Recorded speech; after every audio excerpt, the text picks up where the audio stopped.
Eu volto agora com a comunicação com a doutora em Ecologia Social pela Escola de Meio Ambiente da Universidade Yale e presidente do Instituto de Conexões Sustentáveis, Marina Campos. Marina, muito bom dia. Você pode testar o áudio? Bom dia, William. Bom dia, te ouço bem. E eu falava com você sobre o pronunciamento da Cineia Wapichana, que falou em nome do Conselho Indígena de Roraima, e ela fala que estudos climáticos do CIR mostram que grupos indígenas locais já percebem o aumento da temperatura das águas, desaparecimento de espécies regionais de peixes. É importante a gente ter essa visão de quem vive o dia a dia, por exemplo, na Amazônia.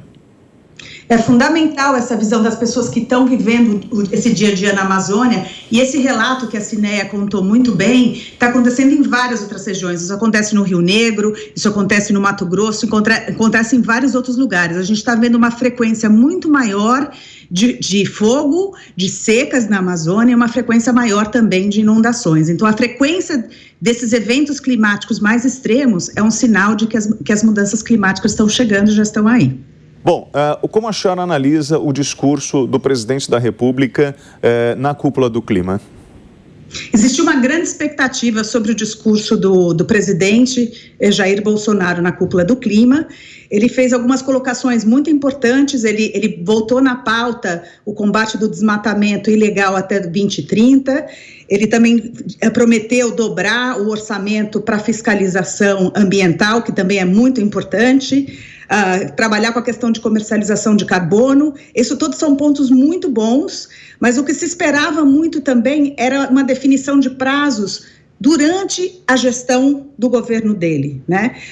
Essa mudança de narrativa ela é muito positiva, mas existe uma expectativa de que o Brasil demonstre, sim, através de ações, a sua intenção de combater o desmatamento. Bom, essa mudança de postura a senhora avalia como uma postura positiva. Eu gostaria de mostrar para a senhora, o presidente da República falou sobre a cúpula do clima durante a sua live. Eu vou rodar um trechinho agora e gostaria que a senhora acompanhasse, por favor. Aquelas metas ali que nós anunciamos, elas podem ser atingidas? Podem sim, presidente, mas é importantíssimo que a gente faça aquilo que o senhor tem dito sempre.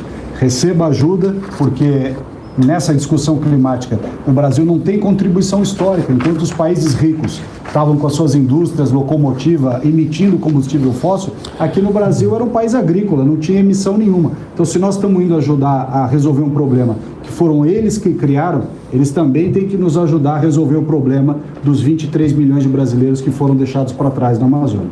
Da quantidade de gases que é lançado no espaço todo dia, a China é responsável por mais ou menos 30%? 30%. Estados Unidos, 15%? 15%. Europa, 14%. Índia, 7%. Índia, Rússia, 5%. Brasil? 3%. Então, estamos lá embaixo. Lógico que a gente quer diminuir isso aí, mas não justifica essa crítica absurda contra o Brasil. Está na cara que, no fundo, acho que é uma questão econômica que está em jogo. E seria isso mesmo, uma questão econômica? Eu queria deixar bem claro que essa atitude positiva do presidente, né, de ser mais, confrontar mais o desmatamento, ela é muito boa, mas ela precisa, como eu disse, ser retratada através de práticas, né? O que é muito importante é que sem a Amazônia, sem a conservação da Amazônia, não existe Acordo de Paris, ou seja, a ideia de se chegar até evitar esse crescimento climático para 1,5 graus, se a gente não tiver conservação da Amazônia como um todo, não digo só do país do Brasil, são 9 países, esse acordo climático ele não vai ser firmado. Por isso o Brasil é um país tão importante. O Brasil, sim, tem a energia depende mais de recursos renováveis e outras coisas, mas na questão de uso da terra, o Brasil é um dos países campeões de emissão. Quando nós falamos de fiscalização, de combate e controle dentro do plano do governo, nós observamos que o governo pretende acionar, isso palavras da equipe, de Força Nacional, Polícia Rodoviária, Polícia Federal, enfim, tem todo um aparato e uma necessidade logística, e para isso você precisa de um custo operacional. Como a senhora vê a atuação das Forças Armadas, dessas forças de segurança, no combate e controle do desmatamento na Amazônia?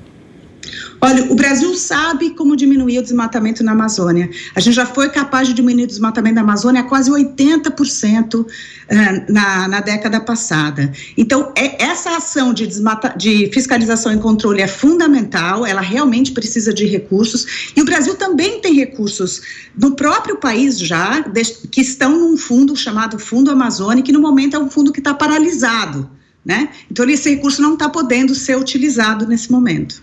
Como a senhora vê, por exemplo, para os críticos, o IBAMA foi desconstruído ou desestruturado, e isso é um problema na fiscalização, no combate, nas políticas públicas em função do meio ambiente na Amazônia. Sim, é um problema, porque o IBAMA tem um papel muito importante na fiscalização e na atuação de multas, mas infelizmente também esse problema que o IBAMA teve também ocorre no ICMBio, que é o órgão governamental que cuida das unidades de conservação, acontece também na FUNAI, então também foi um problema que aconteceu em vários outros órgãos importantes que têm uma ação importante na questão do desmatamento. Sobre as medidas concretas, é importante que a cúpula do clima tenha a certeza dessas intenções do Brasil. A senhora vê como factível o ano de 2030 como meta para alcançar esse desmatamento? Eu acho que é factível, sim, mas o importante é que o presidente consiga estabelecer algumas metas para o final de 2022 e ainda para esse próprio ano que eles esperavam, porque todos os acordos que foram feitos com o Brasil até então é um pagamento pela performance da redução do desmatamento do país. Então, o país diminui o desmatamento, consegue comprovar isso do ponto de vista técnico e científico, e aí sim o país é remunerado por essa performance positiva. Então, dificilmente qualquer país vai poder dar um apoio para o Brasil a priori antes de existir uma demonstração dessa redução de desmatamento.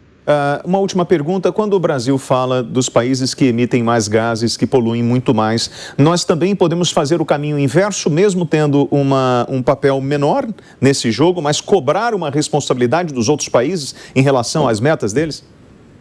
Certamente. A gente já viu nessa cúpula do clima que, em especial, os Estados Unidos está tendo uma ação muito audaciosa de, inclusive, aumentar a sua ambição de corte de emissões em 30% com relação ao que o presidente Obama tinha colocado.